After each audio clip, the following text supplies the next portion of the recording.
Good news Bharat के YouTube channel में आप सभी दर्शकों का स्वागत है। मैं संजीव शर्मा और आइए देखते हैं गुड न्यूज़ भारत पर आजमगढ़ की कुछ खबरें फटाफट अंदाज में।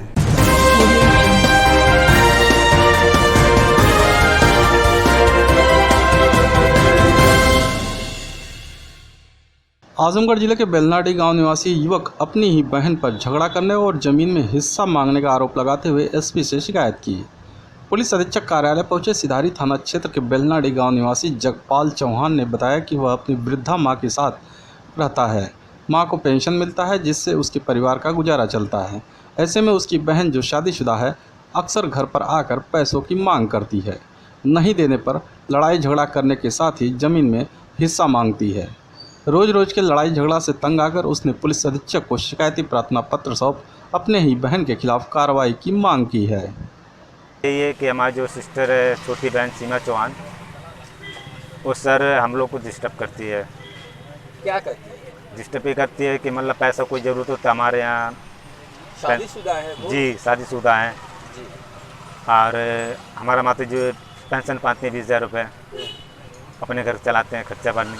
तो ये सर आती है मांगने के लिए, हम मना कर देते हैं कि हम सर अपना देखेंगे दूसरों को देखेंगे। वही जब मना करते हैं तो लड़ाई झगड़ा शुरू करती है, मेरा हिस्सा चाहिए, हिस्सा मांगने आती हैं। हम यही चाहते हैं सर कि अपने घर रहे, हम लोग को जो भी क्या कर रहे हैं क्या नहीं कर रहे हैं वो मामले में दखलंदाजी ना करें। आजमगढ़ जिले के रेलवे स्टेशन की रहने वाली एक दलित महिला ने न्यायालय में मामला विचाराधीन होने के बावजूद दबंगों पर जमीन कब्जा किए जाने का लगाया आरोप। अब भीम आर्मी इस दलित परिवार के साथ खड़ी नजर आ रही है। बता दें कि सिधारी थाना क्षेत्र के रेलवे स्टेशन के पास रहने वाली धानमती देवी की आबादी की जमीन को कुछ दबंगों द्वारा कब्जा करने का प्रयास किया जा रहा है। इतना ही नहीं, पीड़ित ने आरोप लगाया कि पुलिस दबंग के साथ मिलकर उसके घर भी आती है, जबकि यह पूरा प्रकरण न्यायालय में विचाराधीन है। बावजूद इसके उन्हें परेशान किया जा रहा है। वहीं इस मामले की जानकारी होने पर भीम आर्मी के विधानसभा अध्यक्ष जसवंत कुमार पीड़ित के घर पहुंचे और मीडिया से बात करते हुए बताया कि भीम आर्मी दलितों पर अब अत्याचार नहीं सहेगी। भीम आर्मी पीड़ित के साथ तब तक खड़ा रहेगी जब तक कि उसे न्याय नहीं मिल जाता और ज़रूरत पड़ी तो वह सड़क पर भी उतरने का काम करेंगे। जमीन का मामला है, जमीन विवादी है, न्यायालय में है, मुकदमा चल रहा है। ये बिंदल वाला जबरदस्ती कर रहा है, जमीन मेरे नाम है, मेरे पति से बैनामा करवाया फर्जी, पैसा के बल पर सिपाही दरोगा बुला बुला के हमेशा कह रहा है मैं ताला तोड़वाऊंगा। कुछ है नहीं उसका, जो कि घर मकान जो पेड़ पौधा मेरे नाम सब कुछ हमारा है। जबरदस्ती कर रहा है गरीब समझ के। जानकारी मिली है कि यहाँ जो ज़मीन है ये एक दलित परिवार की है, जिसको जबरन हड़पने की प्रयास किया जा रहा है। एक बिंदल स्वीट हाउस के मालिक हैं, ये जबरन कई बार प्रयास कर चुके हैं इस ज़मीन को कब्जा करने के लिए, जो कि इनके नाम से जो किशन हैं, इनके माताजी के नाम से ये ज़मीन रजिस्टर्ड है। गलत तरीके से थर्ड व्यक्ति से ये लोग रजिस्ट्री करा लिए हैं। स्थानीय पुलिस के प्रशासन के द्वारा लोग कई बार प्रयास कर चुके हैं यहाँ पे कब्जा करने के लिए। भीम आर्मी हम लोग इनके साथ पूरा संगठन हमारा खड़ा हुआ है कि जो दलित पे आए दिन अत्याचार हो रहा है, आप लोग ज़बरदस्ती प्रयास करेंगे न्यायालय के फैसले के बगैर, अगर ये लोग ज़बरदस्ती कब्जा कराने का प्रयास किए, पूरा संगठन इनके साथ रहेगा। हम लोग किसी तरह से दलितों पर अत्याचार हो रहा है ये कभी बर्दाश्त नहीं करेंगे। अगर ऐसा हुआ भीम आर्मी रोड पे आएगी, प्रशासन के खिलाफ धरना देगी और हम लोग न्यायालय में जाएंगे। आजमगढ़ शहर के विभिन्न प्रतिष्ठानों पर श्रम विभाग और पुलिस टीम ने संयुक्त छापेमारी कर 6 बाल श्रमिकों को छुड़वाया। दुकानदारों को नोटिस भी जारी की गई। बता दें कि पुलिस महानिदेशक महिला सम्मान प्रकोष्ठ के निर्देश के तहत 1 सितंबर से 30 सितंबर तक ह्यूमन ट्रैफिकिंग की रोकथाम के लिए छापेमारी अभियान चलाया जा रहा है, जिसमें जिले के प्रतिष्ठानों पर कार्यरत बाल श्रमिकों को मुक्त कराया जाएगा। इसी कड़ी में शहर के कई प्रतिष्ठानों और दुकानों पर श्रम विभाग के प्रवर्तन दल, पुलिस टीम और एनजीओ की संयुक्त टीम ने छापेमारी की। श्रम प्रवर्तन अधिकारी शशिकांत पांडे ने बताया कि शहर क्षेत्र के कई दुकानों प्रतिष्ठानों पर टीम ने छापेमारी कर 6 बाल श्रमिकों को मुक्त कराया है। साथ ही सभी को नोटिस जारी की गई है। संतोषजनक जवाब नहीं मिलने पर कार्रवाई की जाएगी। पुलिस महानिदेशक महिला सम्मान प्रकोष्ठ के उन्होंने पत्र निर्गत किया है। इसमें 1 सितंबर से लेकर 30 सितंबर तक बाल श्रमिकों को पकड़ने का अभियान है। जो भी काम कर रहे हैं उनको अवमुक्त कराना है। इस क्रम में एसपी यातायात श्री सुधीर जायसवाल सर के आदेश के क्रम में श्रम विभाग और डीपीओ जिला प्रोबेशन अधिकारी, एएसटीयू के प्रभारी निरीक्षक, कुछ एनजीओ और चाइल्ड लाइन के साथ हम लोग संयुक्त टीम ने शहर के विभिन्न स्थानों चौक, सिविल लाइंस, रैदोपुर, कलेक्ट्री कचहरी, ठंडी सड़क, रोडवेज पर छापेमारी किया। इसमें 6 बाल श्रमिक कार्यरत थे, उनको अवमुक्त कराया गया और उनके सेवा योजकों को नोटिस जारी कर जवाब मांगा गया है। और जवाब संतोषजनक न पाए जाने की दशा में उनके विरुद्ध नियमानुसार विधिक कार्यवाही की। आजमगढ़ जिले के हड़वा गांव के ग्रामीण कोटेदार की अनियमितता को लेकर डीएम कार्यालय पर प्रदर्शन किए और कोटा निरस्त करने की मांग की। जिलाधिकारी कार्यालय पहुंचे फूलपुर विकासखंड के हड़वा गांव के ग्रामीणों ने बताया कि गांव के कोटेदार गीता सिंह के विरुद्ध शिकायत के बाद तत्कालीन जिलाधिकारी नरेंद्र प्रताप सिंह ने कोटे की दुकान को निरस्त कर दिया था, लेकिन सत्ता पक्ष के कुछ नेताओं के दबाव में दोबारा कोटा को बहाल कर दिया गया। डीएम को शिकायती प्रार्थना पत्र सब ग्रामीणों ने मांग किया है कि गांव के राशन की दुकान को निरस्त कर चुनाव कराकर किसी और को कोटे की दुकान का आवंटन कराया जाए।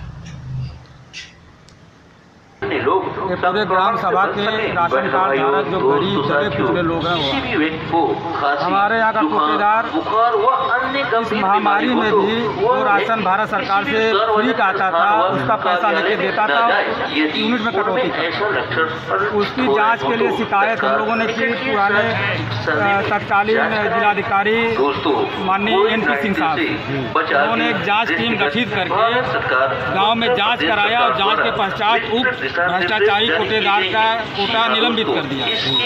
लेकिन कोटेदार दबंग राजनीतिक रसूख वाला है और सत्ताधारी पार्टी से जुड़ा हुआ है। इस कारण से पूरी सत्ताधारी पार्टी और संघ के लोग उस कोटेदार की मदद कर रहे थे और मदद करके भ्रष्टाचारी निलंबित कोटेदार को बहाल कराने का काम कर दिया उन्होंने डीएम साहब को पूरा। आजमगढ़ जिले के कुजरांव के रहने वाले पीड़ित ने गांव के दबंग पर घरोई की जमीन कब्जा करने का लगाया आरोप, डीएम से की शिकायत। जिलाधिकारी कार्यालय पहुंचे अखिल भारत वर्षीय गौड़ महासभा के पदाधिकारियों के साथ पहुंचे अशोक गौड़ ने बताया कि उसकी सैकड़ों साल पुरानी घरोई की जमीन है, जिसको गांव के रहने वाले दबंग प्रवृत्ति का व्यक्ति रामजी शुक्ला जबरन जमीन पर कब्जा करने का प्रयास कर रहा है। पीड़ित ने डीएम को शिकायती प्रार्थना पत्र सौंप मांग किया है कि उसकी ज़मीन पर कब्जा करने से दबंगों को रोका जाए, नहीं तो महासभा के बैनर तले वे पूरे प्रदेश में आंदोलन करने को बाध्य होंगे। हमारी समस्या है कि एक गरीब जनजाति व्यक्ति अशोक कुमार गौड़ जो कि सेता के पूरा तरवा थाना पड़ता है, टुकराव गांव के रहने वाले हैं, कुजराव गांव के रहने वाले हैं। इनको जो है एक ब्राह्मण परिवार जो है बुरी तरह सता रहा है। इनकी गिरोही बहुत पुरानी 100 वर्ष की पुरानी गिरोही को जो है वो कब्जा कर रहा है और अधिकारी कर्मचारी भी उसकी सुन रहे हैं। वो ये आदमी एकदम प्रताड़ित है। प्रताड़ित होने के नाते हम लोग आज आकर के डीएम साहब से मिले, अपनी व्यथा को सुनाए और पत्रक भी हम लोगों ने दिया। हम न्याय चाहते हैं कि न्याय होना चाहिए, क्योंकि अगर इस तरह से गरीबों के साथ अन्याय अत्याचार होता रहेगा तो हम लोग कब तक बर्दाश्त करेंगे। हमने तो कहा दिया डीएम साहब से कि अगर ये इनके ऊपर इस तरह की अगर किया गया, इनकी ज़मीन हड़पी गई तो हम लोग रोड पर उतर जाएंगे और पूरे हर जिलों में धरना और प्रदर्शन करेंगे। यह मेरा अल्टीमेटम मैंने भी दे दिया है। खबरों में हो चला है एक छोटा सा ब्रेक, आप देखते रहिए गुड न्यूज़ भारत।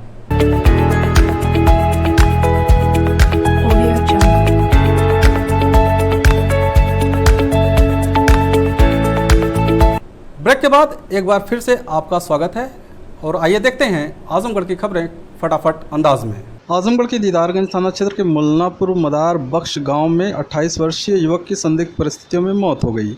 मौत के बाद परिवार में कोहराम मच गया। सूचना पर पहुंची पुलिस ने शव को कब्जे में लेकर पोस्टमार्टम के लिए भेज दिया। बता दें कि दीदारगंज थाना क्षेत्र के मुल्लापुर मदार बख्श गाँव निवासी फौजदार यादव अपने परिचित के साथ बाजार गया था। परिजनों को सूचना मिली कि वे खून से लथपथ पड़ा है। परिवार के लोग घायल को शाहगंज अस्पताल ले गए, जहां डॉक्टरों ने उसे मृत घोषित कर दिया। फिलहाल पुलिस ने शव को पोस्टमार्टम के लिए भेज दिया है। एसपी सुधीर कुमार सिंह ने बताया कि मृतक के शव को पोस्टमार्टम के लिए भेज दिया गया है। रिपोर्ट आने के बाद ही मौत का स्पष्ट कारण पता चल पाएगा। देखिए, दीदारगंज थाना क्षेत्र के गांव में एक फौजदार यादव हैं, उनका शव उनके घर के बाहर मिला और उनकी नाक से और कान से खून आया हुआ है। कोई प्रथम दृष्टया चोट के निशान नहीं है। जो पता चला है कि रात को ये इन्होंने शराब पी थी और उसके बाद फिर ये अपने भतीजे के साथ एक सन्नी गांव है वहाँ तक गए थे और वहाँ फिर इन्होंने शराब पी और वहाँ इनकी गाड़ी वहाँ मिली और ये फौजदार यादव वहाँ मिले।